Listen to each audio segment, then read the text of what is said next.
Good morning, Christina. Good morning. Thank you for having me. Thanks for joining us. So, can you start by telling us why you and Olga, your co editor, decided to write this book? Yeah, so Olga and I actually met 18 years ago this fall in a postpartum support group run by the Pacific Postpartum Support Society out here in BC. And that group was sort of the foundation of us figuring out what was going on with ourselves, healing from it, moving on from it, finding support. My life would have been completely different without that group, and Olga would say the same. And we knew at the time that we were lucky to be there in a sense, but in the subsequent years, our group has stayed in touch. And I've met many women over the years who've had this experience, and they didn't have a group like that. They didn't have a place necessarily to turn. They didn't have a community that said, hey, what's going on in your head is normal. And so for us, this book is sort of like creating that group that we had and giving it to other people to experience that, to hear other stories, to understand that maybe they're not alone. I'd been thinking about doing this for a long time. I had experience doing a prior anthology, and every time the idea came up, I thought, Olga has a similar background to me in journalism and in writing, and I thought you got to do this with Olga. And when I reached out to her, she said, "I've been thinking about it for so long. Like let's go for it." And we were off to the races from there. How would you describe postpartum depression? Yeah, that's a big question. So I think most of us are familiar with the concept of baby blues, that there's sort of this normal experience that happens in the immediate postpartum period of, maybe your mood is kind of up and down, maybe you're having a hard time sleeping, or you feel really fatigued. It's sort of, you don't quite feel like yourself. That experience is, first of all, fairly common and eases over time. And so you sort of come back to yourself fairly quickly, sort of 2 to 3 weeks. Postpartum depression, perinatal mental health conditions in general are something that extend far beyond that, that go much deeper than that. But the spectrum of experiences under that umbrella is so broad. And I think we still have this idea in our culture that postpartum depression is depression, that it looks like a sadness, and it absolutely can. Um, but it can also be all sorts of other things: inability to sleep, sleeping too much, having a hard time eating, having a hard time performing sort of daily functions, extreme guilt, extreme shame. I didn't have myself really sadness per se. I didn't have depression. I had extreme anxiety, sort of swirling, constant thoughts about things that could go wrong. What a bad mother I was, this poor perfect child who was sort of now saddled with this wildly imperfect mother who wasn't going to get anything right. Lots of fear. So and at the upper end of that spectrum, it can be so severe that it can require hospitalization. It can be a risk to a mother's life. So it's a huge spectrum that goes into that. So, let's talk about that spectrum because these 26 different writers kind of share that range of experiences. So, talk us through some of them to get us an idea of the kind of challenges that they described. Yeah, absolutely. I think Olga's story, my co-editor, I think hers is a really good example of what a lot of women experience, which is sort of when the baby is born, there's sort of this wall between the life before and the life after. And that's what her story does. It bounces back and forth between before and after, this sort of really outgoing, gregarious, cheerful, hopeful, optimistic kind of personality to flat, anxious, blank. That's, I think, a very common experience. I think that story really exemplifies something that a lot of people feel, this sort of life altering moment, a portal beyond which everything is different.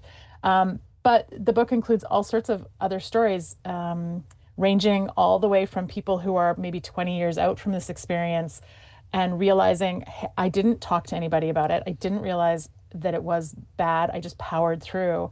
And having sort of grief around that. Like, what if I had known at the time? What if I had had support at the time? All the way up to, as I mentioned before, people whose lives were at risk, people who required forced hospitalization for postpartum psychosis. And so, yeah, there's this really huge spectrum. And I think that there's these common threads that come through all of these stories: isolation, extreme fatigue, often a sense of failure, social failure in front of other people. But yeah, really broad stories in there. But like the subtitle says, it's also hope, right? There's moments that are funny and moments that are hopeful and moments that are just deeply personal and vulnerable mixed in there. You kind of referenced one of the writers sharing her extreme experience with postpartum depression leading to psychosis, and that was the very powerful story of Hilary Thorpe.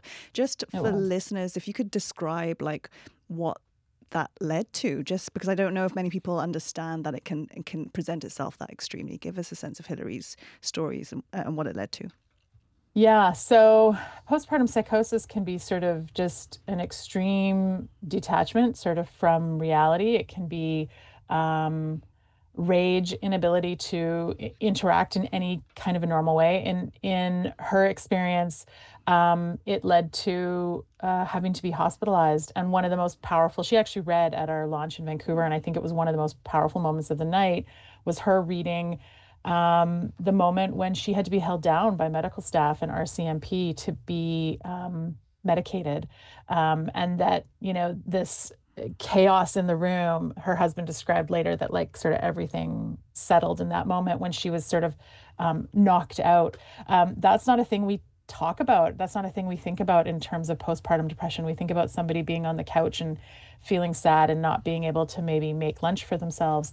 But that happens. It's rare, but it's not unusual. I have a friend myself who required inpatient care for I think maybe a month, right? So, but that is sort of that extreme version that really is just quite taboo. And the fact that Hillary shared that story with us and shared it with the world, and her child was in the room. They're an older teenager now, and they were there to support that and to hear that and to recognize it, and like just it blew everybody away, that story, I think. And I think that is the hopeful part, right? Like you can get through a really dark moment like that, and the kid will still be okay, and you'll still be okay. So thank you for sharing that Yeah. that ending with us, that happy ending. One of the stories talks about the Edinburgh postnatal depression scale. Can you explain what that is and how it's used? Yeah, so like a lot of mental health or health conditions, right? There's these sort of broad screening tools that are used to sort of go, well, do you fall into this box or not? And I believe there's 10 questions in that assessment.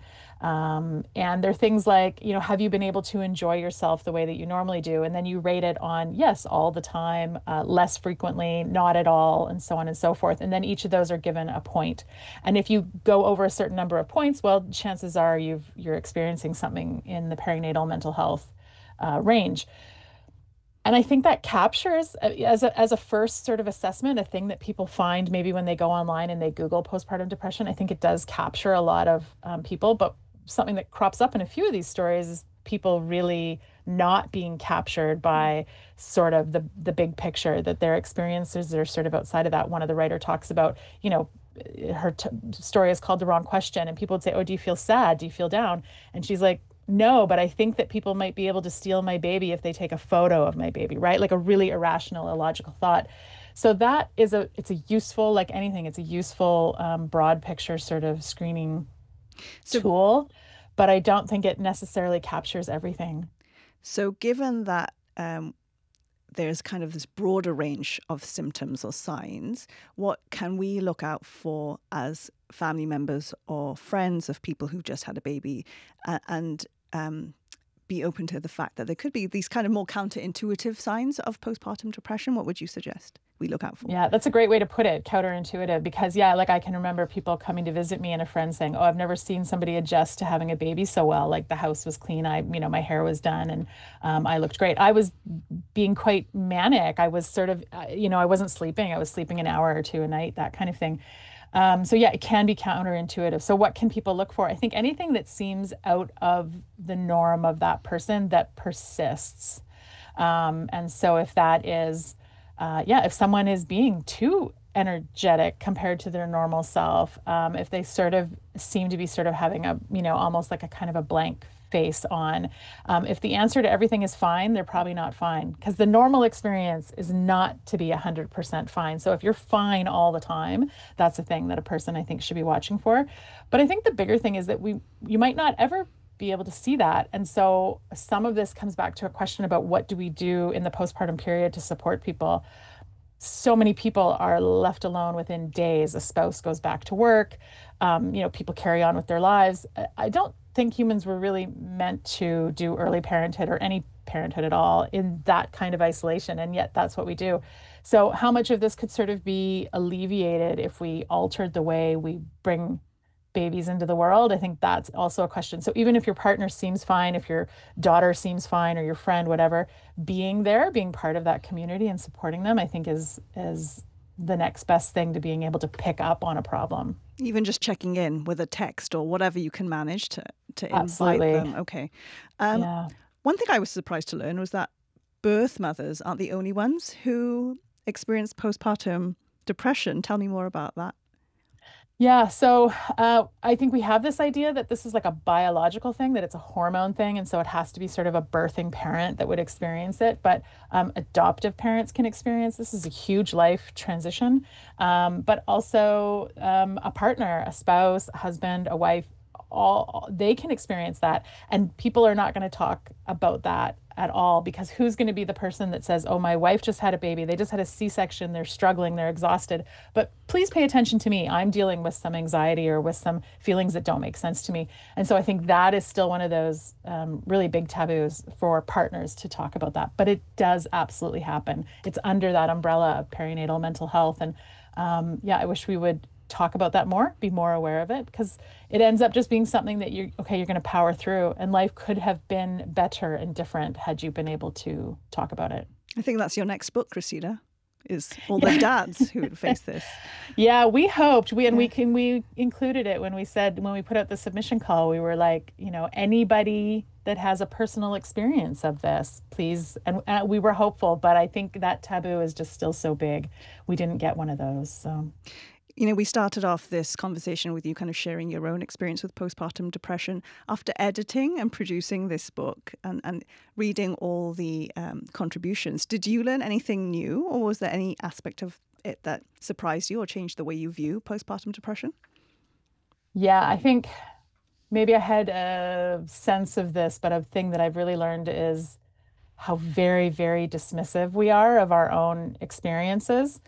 Um, I was like, I knew something was wrong. I was talking to my doctor. I was figuring out where the supports were in the community really quickly. And I was, talking to all of my peers like, oh, but you experienced this and you felt this way and you thought this thing, right? Trying to sort of parallel if what I was feeling was normal or not. Um, but I think the average experience is the opposite of that, is not talking about it, really dismissing it. I think that's the biggest thing I've learned is how we are still dismissing this so much in our own experiences. That comes up a lot in these stories, but also it has come up repeatedly at events where we've been doing readings, and people in the audience later have said, I think that was me and I dismissed it and I didn't want to talk about it. And so, it's 2025 and we're still dismissing these massive experiences. And in some ways, I think where we are right now is a harder place to be, right? We've got Instagram and social media out here with sort of perfect mummy motherhood. And if it doesn't look like that, we don't want to talk about it. So yeah, I think that is a big thing that I've learned is that we're still minimizing our own experiences to make ourselves look like we're fitting in. Christina, really appreciated this conversation. Thank you so much. Thank you so much for having me. I really appreciate it. Christina Myers is the co-editor of the anthology called Beyond Blue, Stories of Heartbreak, Healing and Hope in Postpartum Depression. We have a copy of that book to give away. Email us now for your chance to win. Our email address is weekend@cbc.ca.